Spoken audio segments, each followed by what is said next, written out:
Hey guys, my name is Patrick with Variable Productions here in Tampa Bay, Florida. We are going to talk today about a project that we did for one of our clients local to our area, shooting a series called At the Movies for their church. The goal of it is to really just take the movie, create a universe for their lead pastor to kind of live in and tell and bring biblical truths from the movie. And so we try to recreate the scenes as close to the movie as possible, but obviously sometimes you just can't do it. Sets don't work, light doesn't work, budgets don't allow for you to go to these locations, and so you kind of just got to work with what you got.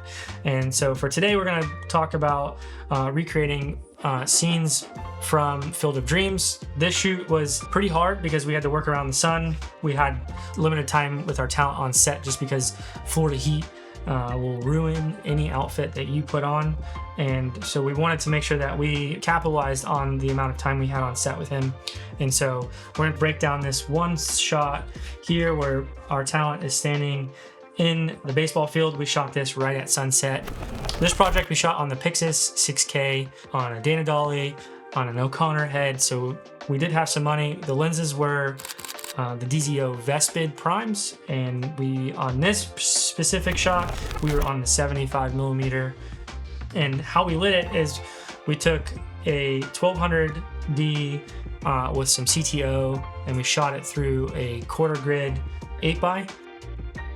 And really what I wanted it to do is I wanted it to push a little light on the side of his face so that we could get a little bit of Hollywood, a little more contrast on his face so it didn't just feel flat. And I wanted to simulate the sun setting. I didn't want it to be this harsh push of light. I didn't want it to be super bright because if you look at the background, it's pretty subtle. There's not a whole lot of strong light coming through the scene. If you look at this shot here, you can see it a little more harder on his face. But really it's just to give us a little shape to him. I didn't want it to be overexposed. I wanted to kind of keep it just clean and simple. I wanted it to look as natural as possible. I wanted the key light to look like it wasn't lit at all. And so our gaffer Joe on the project helped me break that light up. We pushed it pretty far back. You can see here in the BTS. I think it came out well. It doesn't look exactly like how it does in the movie, but it's pretty close. It's gonna fit within it. It's not gonna feel too separated from that scene. The next shot we're going to talk about is this shot here, which is not ideal. We're shooting at the hardest time of the day to shoot.